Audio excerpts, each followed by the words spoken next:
Hi, we're on Lincoln Road and you're watching MBTV.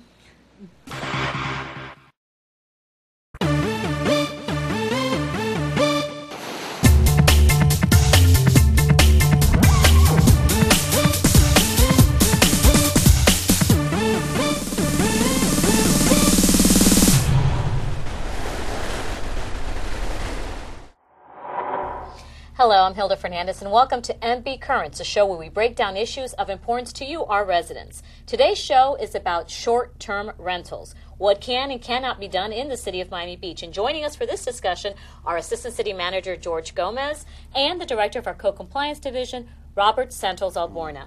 So, as an ACM and even as a planning director, you've dealt with this issue, obviously, for several years now. What is a short-term rental according to city code? Short-term rentals are when you lease your properties for less than 6 months and a day. And the City Commission has, by changing the ordinance, has stated their policy in terms of when that can happen, when that activity can occur, and in what districts, whether it's a single-family district or a multifamily district. And I know we've amended our code several times in the last couple of years to address this issue. Let's talk a little bit about the most recent code amendment, which was multifamily short-term rentals. Why was it necessary for us to amend the code to address that? Well, first, let me say that there are many districts in the city where short-term rentals can occur. Another way of saying it's a hotel type rental. So any type of short occupancy can occur in many districts in the city. What the ordinance was seeking was to clarify in those areas where hotels were not allowed. And one of the recent ordinances dealt with the Flamingo Park district. And in that district, we established certain criteria and thresholds where certain properties, depending on whether they were paying resort taxes and had the state licenses as of a specific date, were allowed to continue through the local licensing process and become legalized as far as the city was concerned. Again, this was a district that did not allow hotels, so we had to deal with the issue of how short a stay someone could rent their properties for. In this case, these were apartments, maybe in some low-rise apartment buildings that were where the owners of these apartment units or the owner of the apartment building were renting the units out for less than 6 months and a day. That's correct. Why is it that it's necessary? I mean, you mentioned before it's a zoning issue, but it's still a little bit more than zoning. It's a lot more than zoning, actually. That's really the least of the concerns, because zoning can be changed. The main reason why you try to regulate that is really a life safety issue. Hotel or short-term rental occupancies are treated differently than permanent occupancies are. So there's different building code requirements and there's different fire life safety requirements. And what you want to make sure is that when these activities are occurring, that the building is designed and modified and meets all of the current life safety codes. It's very different when a person lives in their building permanently and may know the exits and things like that, as opposed to somebody who's just staying there for a few days and they may not be aware of what the best escape route is or what the life safety requirements are for that building, and therefore the buildings are designed a little bit differently. And that's really the primary goal there. The secondary goal really was, as a matter of policy, the Commission has decided where transient occupancies occur, the short-term rentals, hotel-type occupancies, and where are neighborhoods that are not geared towards tourism. You can imagine that a building that has short-term rental has different service requirements than an apartment building does. So you have more deliveries coming, more employees coming, and all of those things affect the surrounding properties.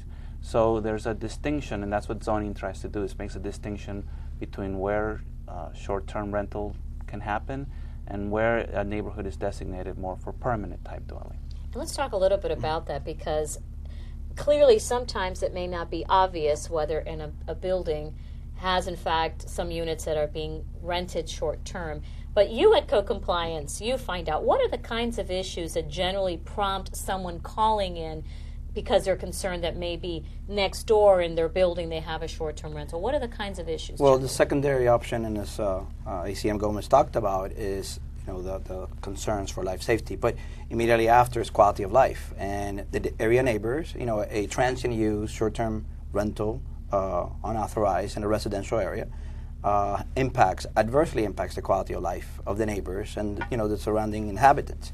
So we have multiple concerns. What kind of complaints do you normally For example, get? we get from the overflow parking.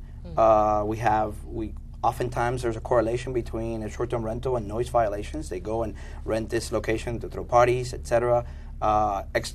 It has also sanitation-related issues, property maintenance issues, a number of quality of life-related violations of code that the neighbors are truly concerned. And we certainly want to maintain the character of the neighborhood and keep it residential. And one of the transient use, yes, short-term rental, violation does completely the opposite. And obviously, multifamily short-term rentals might be a little bit harder to differentiate, because if it's permitted in a particular district, then it's really a matter of whether that building is licensed appropriately. We're going to have to take a really quick break, but when we come back, let's talk a little bit about what the residents can do to be able to determine whether their neighbor, in fact, is legally or illegally short-term renting. We'll be right back.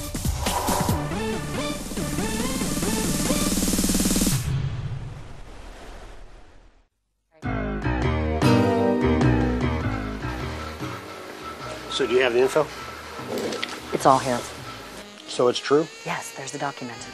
So if I get a permit, purchase an irrigation sub-meter, I can save money in my water bill? Yes. If you water your lawn frequently, installing an irrigation sub-meter can result in significant savings. Where'd you get your information? It's all online on the City of Miami Beach website, miamibeachfl.gov. Who's your contact? You can get all the information from the Public Works Department online or call 305-673-7681.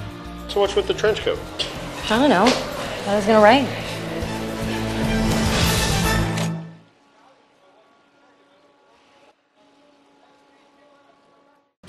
Where can you escape from the ordinary while being entertained and inspired? It's all happening at Miami Beach Soundscape. The city's hip urban space by day transforms into a music and motion masterpiece by night. The city's weekly cinema series takes place on the EXO stage at Soundscape. Find a spot on the lawn and enjoy all the action for free. Find weekly movie listings at mbculture.com. Soundscape, an escape from the ordinary.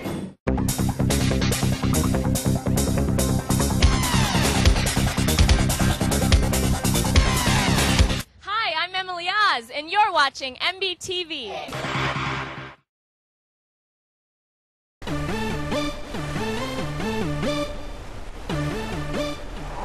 Welcome back to MB Currents. Today's topic, short-term rentals. With us, George Gomez, Assistant City Manager, Robert Santos Alborno, the Director of our Co-Compliance Division. So, in a multifamily district, it's going to be, what is it that we would look for, that the average person would look for, whether you're coming to rent into the city of Miami Beach or you're a resident that lives here and might be concerned that your neighbor is perhaps illegally short-term renting. What is it that they would be able to look for to determine whether they're doing it legally or not? Well, first, I think in multifamily buildings, specifically in condominiums, you do have to check your condominium docs. Those laws that control the actions inside the building almost supersede everything else. So whether you're allowed to do it or not, you must start there first. Then you can call the city. You can call either the licensing department, code, planning department. There are many departments in the city that could assist someone to figure out whether the particular building is licensed to short-term rentals, or if you're an owner, what are the steps to become licensed, or if indeed your property is actually eligible to be licensed. So there's many resources that the city has that the public at large can avail themselves. Hopefully in the future we'll also do further reach out, including having information in our web that will alert either prospective renters or owners as to what the processes might be to become legal. And you mentioned before, the condo docs generally will give you a sense whether it's a permitted activity within the building, but not vice versa. So even if the condo docs say it's okay, If Right. zoning says no, Right, that's your starting point. If the condo docs allow it, then you really should contact the planning department or the licensing division to find out what are the steps necessary and if indeed you qualify to have this type of rental activity in your property. So it's important, you need to look at your condo docs first and then follow up with the particular zoning district that you're located and find out what the licensing are. single-family home and single-family residential neighborhoods, is there any way to legally rent for less than 6 months? No, and that was made very clear as a matter of policy by the Commission a couple of years back, where they clarify the position that in single-family districts, the leasing of the property for less than 6 months in a day is not a permitted use. You can't, there's no one place in the city, if you're single-family, a single-family residential district, that's the law. Let's talk a little bit about enforcement, because obviously you get the calls when someone does observe too many cars coming in and out too frequently. It seems like all of a sudden new tenants every single day or every other day. What is it that code compliance does? Is there a violation? Who gets the violation? How does that get handled? So technically, when we do get complaints, we conduct our due diligence and research, and in the civil courts, civil process is preponderance of information, preponderance of what we collect, and the data that we collect. We analyze this and we bring it before a special master. The more data, the more information we collect, obviously, the better. We do our research and go into the websites and prepare, and we present this as part of our due diligence. And the more information we provide, the more the probability that this is a code violation. So this is part of many tools that we have. If it's found to be a violation, is there a fine that's assessed? It's up to the special master. The special master on many occasions say, well, you cease and desist. There are times that unfortunately we found that this doesn't happen, does not take place, and thus we follow very forcefully. And the fines are increased. At the end of the day, we're looking for the collective quality of life, and there are a few individuals out there that kind of abuse that, and we certainly want to protect our neighborhoods and their character. Do we see, obviously we talked a little bit about the fire code, and I just want to make sure everyone's clear. I'm looking at staying in the city of Miami Beach, buyer beware, I should go in and do my due diligence, because unfortunately I may be renting someplace where the facility isn't equipped to be able to safely keep me there, Right. whether I'm there for 2 days or 5 days or whatever. You mentioned that there's certain districts in the city where it has been, where the hotel, how is that easy for me to find out? You mentioned Flamingo Park was most recently the one that was added to the code to allow for short-term rentals. Right, the Flamingo Park district was allowed it in a very limited situation. Typically, all your oceanfront districts and your high-rise districts near commercial areas, all of those would allow hotel type uses. There are other smaller areas in the city where we've created either hotel overlay districts or in districts where bed and breakfasts are allowed, the conversion of structures to that type of use. Again, the best thing to do is, especially if you're thinking about investing in property with the idea of doing short-term rentals, to call planning, code, or licensing and get the information directly from the city.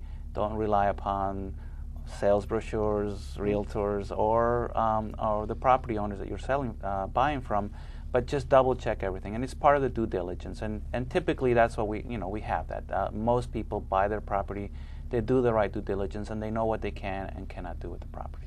And obviously, very shortly, we'll be looking at opportunities for people to go on our website, as you mentioned, to be able to look and see whether a property, in fact, is legally able to do short-term rental. Multifamily, in particular, again, you can never do short-term rental in a single-family residential district. We're only talking about multifamily residential districts. And if there's ever a question, call the city at 604-CITY, ask to speak to code compliance, to the Planning and Zoning Department. They can provide that information to you as a resident.